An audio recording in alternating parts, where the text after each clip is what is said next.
सुरुचि ने प्रवचन सुन सुन के प्रतिज्ञा ले ली थी कि अब वो कोई भी पाप नहीं करेगी, सबसे अच्छे से बात करेगी, किसी के साथ बुरा नहीं करेगी।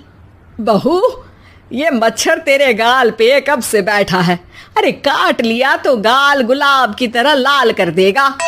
बैठे रहने दो माँ जी, उसे आराम करना होगा। उसने मेरे गाल को अपना घर समझ लिया है, तो मैं उसे बेघर क्यों करूं? अरे ज्ञान की बारिश बाद में करना, अपने गाल का मच्छर हटा ले। मलेरिया हो गया तो तुझे आराम करना पड़ेगा। माँ जी, डेंगू मलेरिया तो सांसारिक बीमारियां हैं, हमें इनसे ऊपर ही तो उठना है ना। अरे बेटा, इनसे आदमी ऊपर ही उठ जाता है। क्या हुआ? काट लिया। अरे मैंने तो कहा ही था, मार देना था उसको। नहीं नहीं माँ जी, उसे भोजन करना था, मैंने उसे पोषण दिया है, मुझसे पुण्य का काम हुआ है। अरे उड़ रहा है टुनटुना के, ताली बजा के मार दे वरना फिर काट खाएगा। नहीं नहीं माँ जी, जीव हत्या करना पाप है। मैंने एक बार व्हाट्सएप पे एक उपदेश पढ़ा था, मच्छर आपको काटे ये उसका जुनून है, उसके बाद आप खुजाओ ये आपका सुकून है, लेकिन कभी मच्छर को मारना मत, क्योंकि उसकी रगों में आपका ही खून है। अरे तू और तेरा व्हाट्सएप का ज्ञान, भगवान बचाए। सुरुचि की ये पुण्य करने की आदत से कई बार सुरुचि का नुकसान होता, लेकिन फिर भी वो पाप से दूर रहती।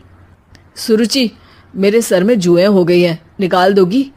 कोई आपको अपने घर से निकाले, आपको अच्छा लगेगा क्या? अरे लेकिन परेशान करती हैं जुएं, दिन भर सर खुजाता रहता हूँ। देखो, इसी बहाने तुम्हारे सर की चंपी हो जाती है। तुम्हें तो जुओं को थैंक यू कहना चाहिए।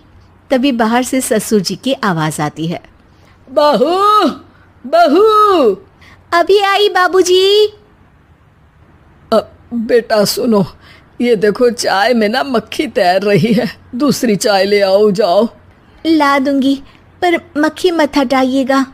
अरे क्यों बेटा? मक्खी चाय का सेवन कर रही है, अच्छा थोड़ी ना लगेगा आप बीच में अडंगा डाल देंगी तो। आपको अच्छा लगेगा क्या अगर कोई आपकी चाय छीन ले? अरे पर निकालूंगा नहीं तो मक्खी मर जाएगी बेटा। नहीं नहीं बाबूजी, आप उसे पीने दीजिए, पीकर उड़ जाएगी। लेकिन बाबूजी मक्खी के साथ ही चाय पी जाते हैं। ये क्या किया बाबूजी? अरे मक्खी सिर्फ चाय ही क्यों पिए, आज सुबह मैंने मिठाई भी खाई है, पेट में ही है, वो पेट में चाय भी पीती रहेगी और मिठाई भी खाती रहेगी। सुरुचि को समझ में नहीं आता कि वो बाबूजी के इस कारनामे पर क्या जवाब दे। वो सास के पास जाती है। सास के हाथ में एक खटमल मारने की दवाई है। माँ जी, आपके हाथ में ये क्या है? अरे बेटा, तू तो बीए पढ़ी है, इतना तो पढ़ने में आया ही होगा कि ये खटमल की दवाई है। माँ जी, आप क्यों मार रही हैं खटमल? मत मारिए माँ जी, आप अपनी नींद के लिए खटमलों को हमेशा के लिए सुला देना चाहती हैं। अरे अब चुप भी हो जाओ देवी, पुरानी दवाई है, एक्सपायर हो गई है, फेंकने जा रही हूँ, नहीं मार रही हूँ खटमल। और वैसे भी खटमल से ज्यादा तो तूने हमारी नींद हराम कर रखी है। माँ जी, पुण्य करना चाहिए, आपको तो ज्यादा करना चाहिए, आपकी तो उम्र भी हो रही है। अरे उम्र से याद आया, बैंक में जाकर जन्म तारीख सही करवानी है, तैयार हो जा, कल स्कूटी चला के ले जाना मुझे। अगले दिन सास घर से निकलने से पहले दही शक्कर खा रही है और जल्दी जल्दी में हाथ नहीं धोती। बहू स्कूटी निकालती है और सास ताला लगाती है। ताला लगाते वक्त शक्कर के दाने ताले पे रह जाते हैं और दोनों सास बहू हड़बड़ी में घर से बाहर निकल जाती हैं। अच्छा हुआ कि तेरी स्कूटी में सेल्फ स्टार्ट है, वरना तू तो बोलती कि मैं किक नहीं मारूंगी, किक मार दी तो पाप लगेगा। माँ जी, इस तरह मजाक करना भी पाप होता है। दोनों सास बहू बैंक पहुंचती हैं। अभी लंच टाइम है, बाद में आना। अरे भाई साहब सुन तो लो, करवाना क्या है? अरे जन्म तारीख बदलवानी है, कैसे बदलेगी? अब किसी और तारीख को पैदा हो जाओ।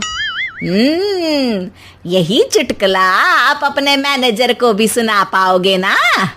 वो भी हंस ले थोड़ा, अभी बुलाती हूँ। अरे अरे रुकिए रुकिए, ये फॉर्म भरिए और आधार कार्ड दीजिए। अरे राम रे, आधार कार्ड तो भूल ही गई, उसके बिना तो नहीं होगा। अरे बहू जा घर से जल्दी से मेरा बटुआ उठा ला, उसमें मेरे सारे कार्ड रखे हैं। जा जा जल्दी लेकर आ, वरना बैंक बंद हो जाएगा और कल मुझे अपनी बहन के यहाँ भी तो जाना है ना। जी माँ जी, अभी गई और अभी आई।